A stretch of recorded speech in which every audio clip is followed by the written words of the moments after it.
ফেলুদার অ্যাডভেঞ্চার গোরস্থানের সাবধান সিনেমাটা আপনারা নিশ্চয়ই দেখেছেন। আমরা এখন চলে এসেছি সেই পার্ক স্ট্রিট গোরস্থানে।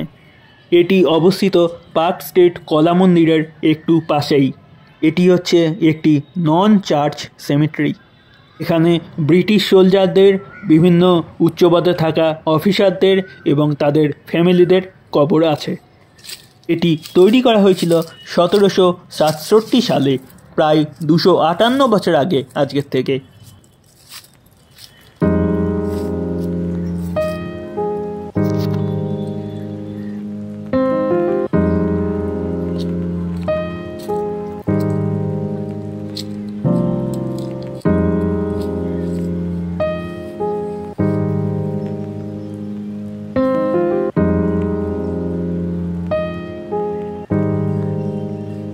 এই গোটা প্লেসটা গ্রেট খ্রিস্টিয়ান বুরিয়াল গ্রাউন্ড নামেও পরিচিত, তবে সবচেয়ে বেশি পরিচিত পার্ক স্ট্রিট সেমেট্রি নামে। এই গোটা সেমেট্রিটা 1790 সালে ক্লোজ করে দেওয়া হয়, যদিও 1830 সাল পর্যন্ত এখানে কবর দেওয়া হয়। এখানে Derozio, William Jones, Edward Cook, George Bogle প্রমুখ সমাধি রয়েছে।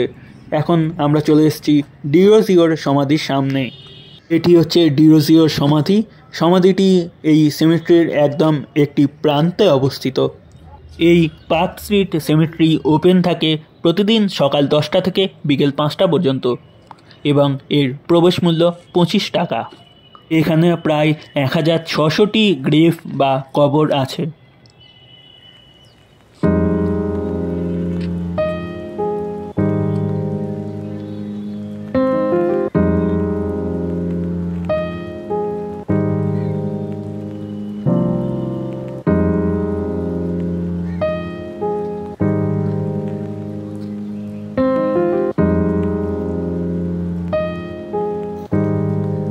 এখানে ফার্স্ট কবর ছিল 25শে আগস্ট 1767 সালে স্যার জন উডের, যদিও তাঁর এই গ্রেভ বা কবরটি এখন আর খুঁজে পাওয়া যায় না। এখানে যে মৃতদেহগুলিকে কবর দেওয়া হতো সেগুলিকে নর্মালি সূর্যাস্তের পরেই কবর দেওয়া হতো, এবং এখানে যে মৃতদেহগুলিকে আনা হতো সেগুলিকে তার মানে যিনি মারা গেছেন তার কোনো ফ্রেন্ড বা বন্ধুরা কাঁধে করে নিয়ে আসতো, তার ফ্যামিলির কোনো লোকে নিয়ে আসতো না। এখন প্রশ্ন হতে পারে এটিকে সাউথ পার্ক স্ট্রিট সেমেট্রি কেন বলে? তার মানে কি নর্থ পার্ক স্ট্রিট সেমেট্রি আর একটা ছিল? হ্যাঁ, তখন মর্টালিটি রেট এতটাই হাই ছিল যে সাউথ পার্ক স্ট্রিট সেমেট্রির পরে ইংরেজরা north park street symmetry open করেছিল।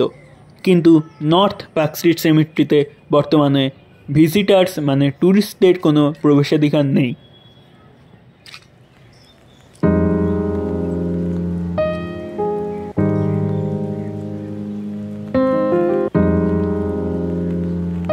ভিডিওটাকে ভালো লাগলে চ্যানেলটাকে সাবস্ক্রাইব করতে ভুলবেন না এবং অবশ্যই একটি লাইক এবং কমেন্ট বক্সে আপনার মূল্যবান মতামত জানাবেন।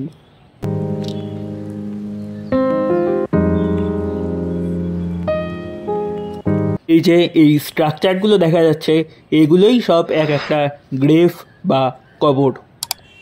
আজকের দিনে এই সেমেট্রিটা একদম শহরের প্রাণকেন্দ্রে অবস্থিত হলেও সেই যুগে মানে ইংরেজ আমলেও কিন্তু এটা মেন শহর থেকে কিছুটা দূরে অবস্থিত ছিল। এই সমাধিগুলোর স্ট্রাকচারের সঙ্গে কলোনিয়াল যুগের স্ট্রাকচারের মিল পাওয়া যায়। এই সমাধি ক্ষেত্রের স্ট্রাকচারগুলোকে বানানো হয়েছে গথিক স্টাইলের অনুকরণে। এখানে চার্লস স্টুয়ার্টেরও গ্রেভ বা সমাধি আছে।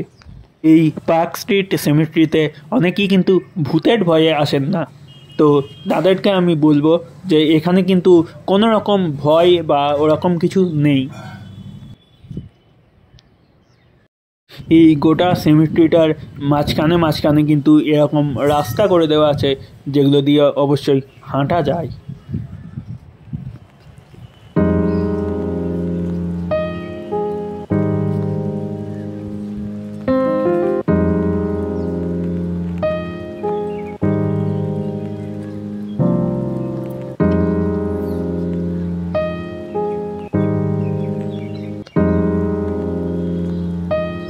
এই গোটা এরিয়াটাই কিন্তু প্রচুর বড় বড় গাছ আছে, যার জন্য কিন্তু গরম এক ফোঁটাও লাগে না। আপনারা দেখতেই পাচ্ছেন যে সূর্যের আলো কিন্তু সেভাবে নিচে প্রবেশ করতে পারছে না এই এরিয়াটায়।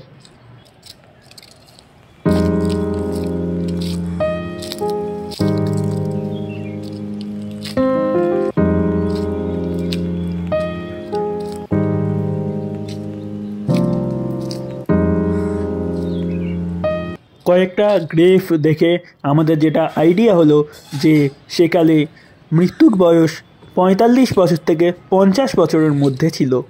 এই গোটা পার্ক স্ট্রিট সিমেট্রিটা আপাততভাবে ASI এর আন্ডারে আছে।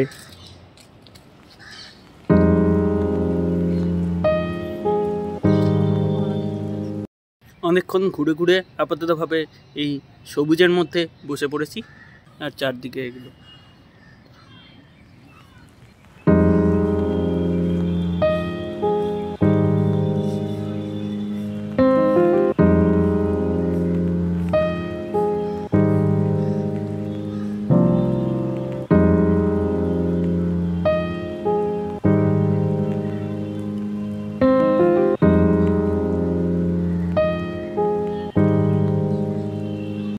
এখানে অনেক সমাধি আছে, তার মধ্যে এই সমাধিটাকে লক্ষ্য করুন।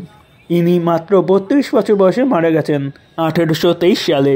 তার মানে কত পুরনো! এখানে সমস্ত গ্রেভগুলোই কিন্তু এরকমই পুরনো।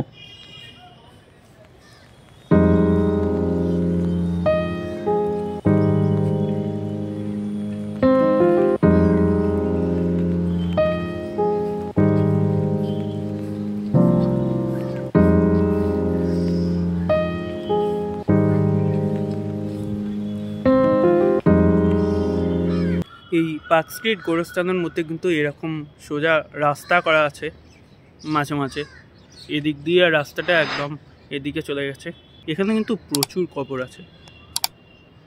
এখানে যে এই ঘাস লাগানো হয়েছে জাস্ট একবার দেখুন, খুবই সুন্দরভাবে ঘাসগুলোকে লাগানো হয়েছে এবং মেনটেনও খুবই সুন্দরভাবে করা হয়।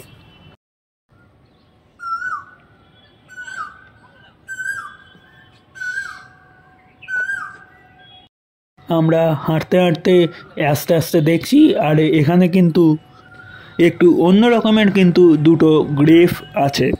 তো এই দুটো গ্রেভের কাছে আমরা আস্তে আস্তে গেলাম, কিন্তু এত বছরের পুরনো এগুলো হয়, লেখাগুলো প্রায় মুছেই গেছে, দেখাই যাচ্ছে না।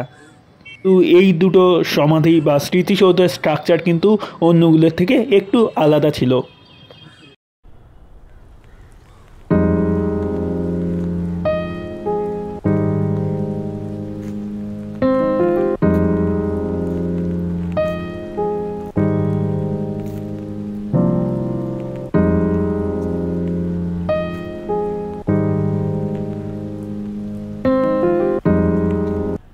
আমাদের পার্ক স্ট্রিট সিমেট্রি দেখা সম্পূর্ণ।